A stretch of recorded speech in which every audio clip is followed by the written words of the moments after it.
Two more chapters. Two more chapters until One Piece chapter 1000. And I am freaking hyped right now because these last couple of chapters have been insane. I loved all of them. And I really hate the fact that I have not done a single One Piece review in like 2 months. But that does not matter right now because next week is chapter 999. Looks like we might get into a flashback for that chapter. And then at the first week of 2021 will be chapter 1000. Though according to some people on YouTube, Reddit, Twitter, and stuff like that, if leaks come out before then, chapter 1000 will essentially be out to the public at the very end of 2020. Sorry, at the very end of 2020. But either way, officially, 2021 will start off with a bang with chapter 1000 of One Piece, and we can only speculate of what is going to happen in that. So, brief rundown of what happened in the last couple of chapters. Big Mom and Marco faced off. Marco ended up meeting up with the Straw Hats. Carrot and Wanda essentially are fighting Perospero. Luffy and Jinbei are heading up to the roof. Sanji got caught by Black Maria. Nami and Usopp essentially escaped pretty much a death match against Ulti in page 1, which I love that moment with Nami basically being like, I know I'm going to die here, but I can't say that Luffy is not going to be king of the pirates. And she just says, my captain will never stop until he becomes king of the pirates, as tears are running down her face, basically staring death in the face. And I really do like that moment because Nami is one of my favorite characters, and I love that moment. And we also get Chopper trying to create an antibody for the Ice Oni virus. Zoro being a freaking badass as usual, taking down Apu in a single strike of one of his favorite techniques, One Sword Style Death Lion Song. I forget the Japanese translation for that name, but Death Lion Song sounds really damn cool, and I like it. Takes down Apu in one hit, gives Chopper the vaccine, and Marco shows up. In this chapter, and we also get the reveal of Onigashima being raised into the skies by Kaido. Kaido launches Onigashima into the air with his fire. He uses freaking fire clouds. So this also feeds into the theory that Kaido might actually be a dragon and not just a dragon devil fruit user, which makes him even more dangerous because he might not have a devil fruit at all. If he's that strong without a devil fruit, then he is freaking powerful. Especially since he's being called the most powerful beast in the world. So yeah, there's that. But anyway, chapter 998 starts off with Onigashima in the air, everyone wondering what the hell's going on, and even the Beast Pirates wondering, what, Kaido can do this? Then Marco lights Chopper on fire. This is a funny scene. Marco lights Chopper on fire with his blue flames. Zoro and Brook are basically trying to cut down Marco really quick, but then Chopper's like, it doesn't burn. And Marco essentially, since Chopper figured out that heat is the key to keeping the Ice Oni virus from spreading across the body into others, Marco essentially uses flames to keep Chopper, from being infected. So he then ends up meeting up with two of the minks that ended up helping him back on Zoe.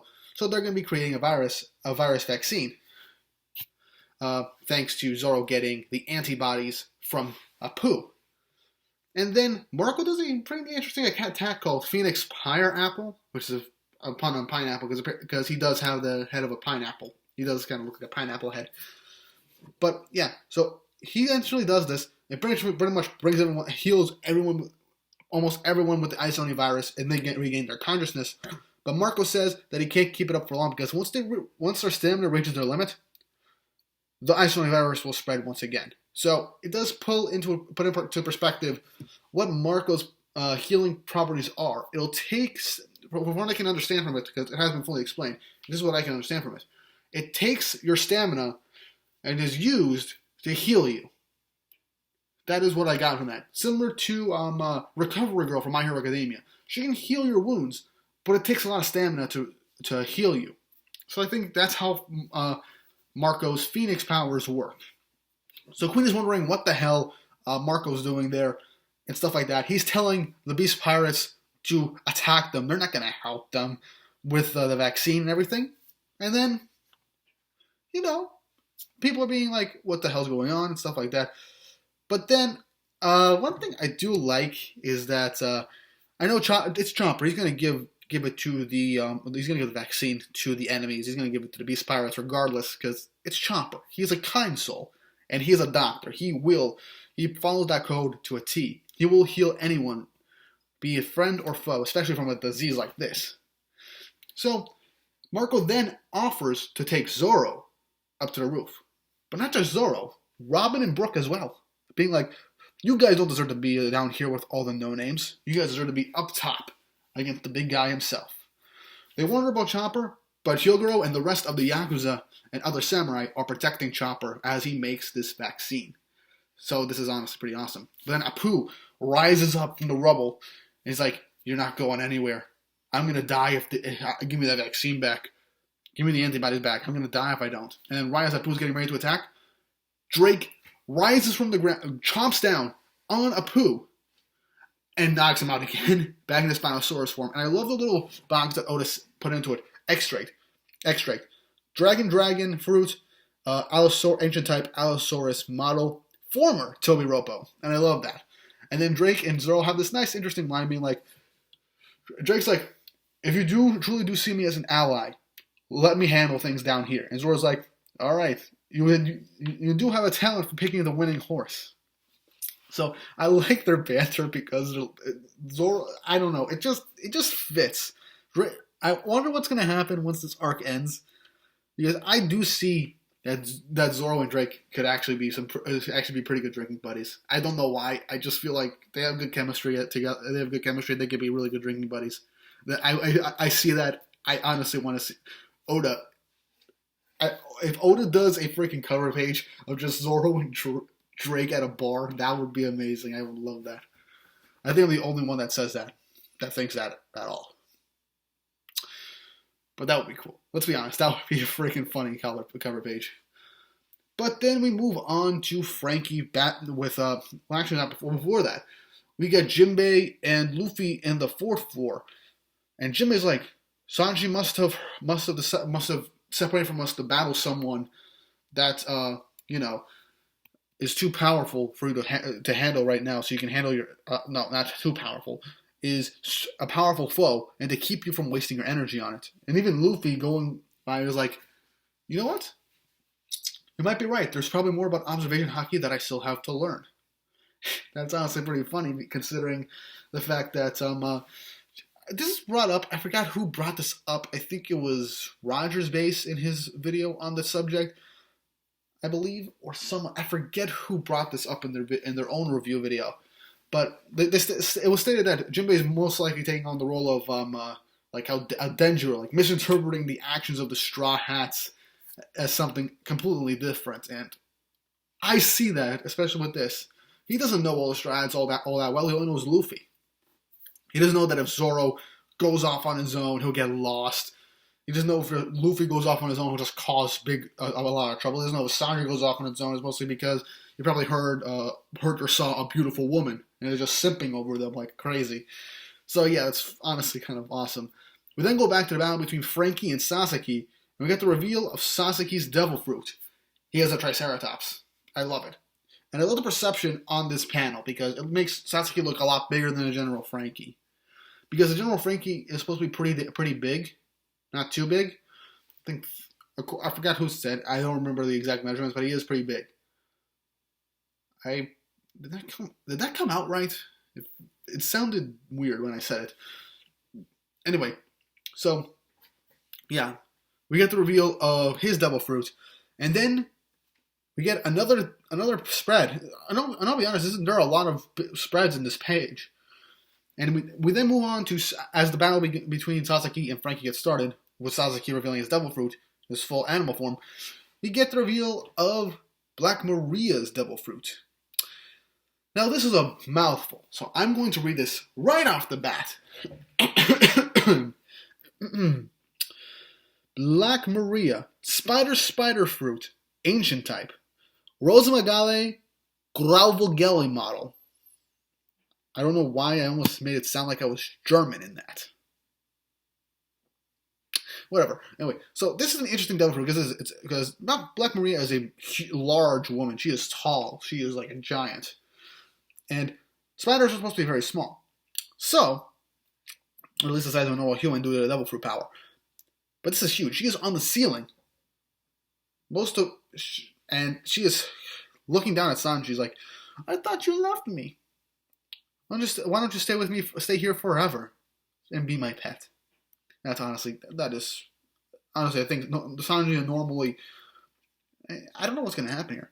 But yeah, a lot of stuff's happening. He is surrounded by her subordinates. She's hanging off on the ceiling with this giant spider with skull and crossbones on the spider legs and this big, goofy grin with the tongue sticking out like it's drooling. There's a theory going around that right after this was revealed that Black Maria's actual body might be the spider, and what we've seen so far has just been a fake created by that spider to lure people around or something. In all honesty, that's a pretty interesting devil fruit power. If you ask me, that's honestly not bad because there are a lot of spiders that have something that could trick prey and foe. So but yeah, I might be getting ahead of myself. So then Sanji's like, I need to get out of here. I have to leave. But everywhere I look is women. Women. Women. Is this heaven? I don't know why I'm saying it like that, but I feel like that's how it's going to be interpreted in the anime. And even the enemies say, there's something wrong with this guy. So we then cut back to the 4th floor, where it seems that Luffy has managed to escape and go up to the 5th floor. And Jimmy is staring down who's who and his pirate crew, the Cat Pirates. Or, I believe that's what they're called. I don't know what his pirate crew is called. I know it was revealed a couple of chapters ago. I completely forgot about that. I really don't like that I forgot about that. But anyway, who's who and all of his crew members have the cat devil fruit in different models. And his is the ancient type saber-tooth tiger. Everyone predicted he would be a saber-tooth tiger, and people were right. And I love it because he's just chilling like a cat, looking down at Jim and being like, oh, man, Straw Hat got away. Oh, well. And one thing I do like is that Sasaki brings up the fact that Jinbei is a former warlord. And I love this movie. It's not like, it doesn't give like a huge panel to itself to be triumphant. It's just casually done.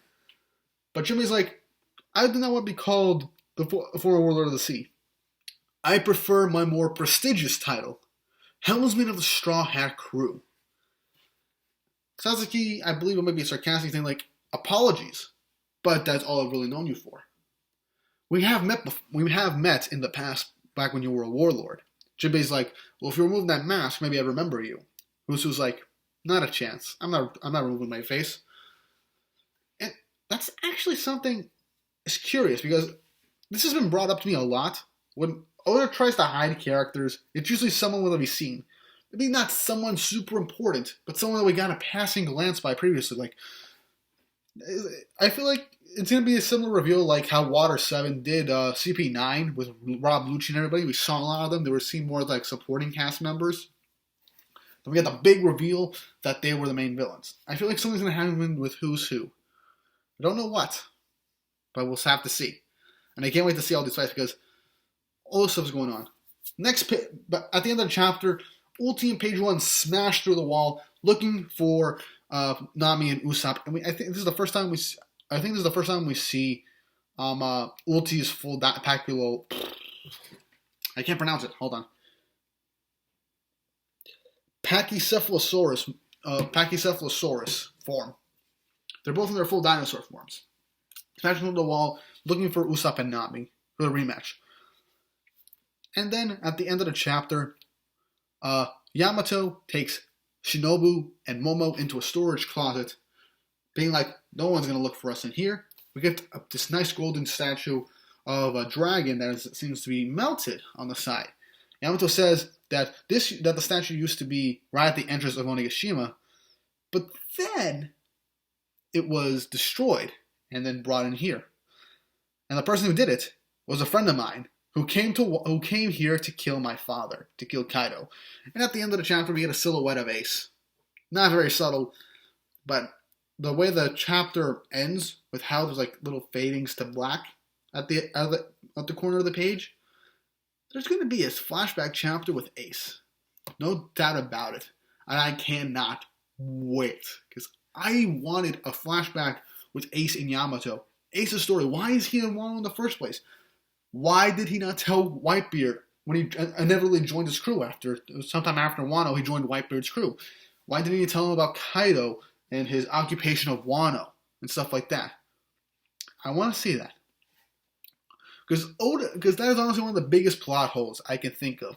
Or like not a plot hole, an inconsistency in the story. Because with Oden being a part of Whitebeard's crew, you would think that Whitebeard would hear something about Wano, about his death, and just raise some hell on Wano to take on Kaido. Because for all we know, at that time, Whitebeard was still the strongest man in the world, the closest man to Roger, being the king of the pirates. So I wouldn't be surprised if he ended up attacking Kaido. But he didn't. Even Marco had no idea what was going on at Wano. So why did Ace keep quiet? And why did Izo not hear about this? Because Izo was from Wano. There's a lot of things, and I really hope 999 will answer these questions. This can be like a very quick flashback chapter, just one whole chapter. Or it'll start off as a flashback, fade into present, and then go back into a flashback in chapter 1000. I have no idea what's going to happen. Next chapter, definitely going to be a flashback with how things ended with that. And we had a bunch of setups in this chapter. We still got the official setup of Frankie versus Sasaki. We got Sanji versus Black Maria, which this could be the perfect opportunity for Sanji to overcome his rule about not hitting women. I don't see that happening, but if that does happen, that'll be a big step up for Sanji's character. People speculate that maybe Robin will show up and help him. I wouldn't be surprised. Or maybe Brooke. Someone will have to show up and help Sanji take on that. But if it's revealed that the spider is Black Maria's main body, he might sing a different tune. But then again, still a woman. He wouldn't hit a woman, regardless of what they look like. It's Sanji. It's a chivalrous way. Then we also get Jinbei versus Who's Who, and it looks like his entire pirate crew. So I want to see Jinbei fight. I really want to see Jinbei fight all out. I don't think we've seen Jinbei fight all out since the war. So that's going to be awesome. And then we're probably going to get a rematch with Page 1 and Ulti against Usopp and Nami, which is honestly pretty cool. But there's a lot of inconsistencies going around, and this video is already going to be long enough as it is. What did you guys think of chapter 998 of One Piece? What do you think of these setups? What do you think of the reveals of the other several fruits? Do you think that the next chapter is going to be a full-on flashback and take on multiple chapters? Or do you think it's going to be a half flashback and half to the present, or a combination of present and flashback for the next few chapters? Let me know in the comments down below. And why do you think Whitebeard did not attack Wano? And what do you think happened in this flashback with Ace attacking Kaido? And that's all we're going to say for this chapter review. Another awesome chapter. Can't wait for chapter 1000. It is gonna be insane. It's gonna be great. I know that for a fact. It's One Piece. It's gonna be great. But with all that said and done, like and subscribe, leave a comment down below, and I hope you guys have an awesome day.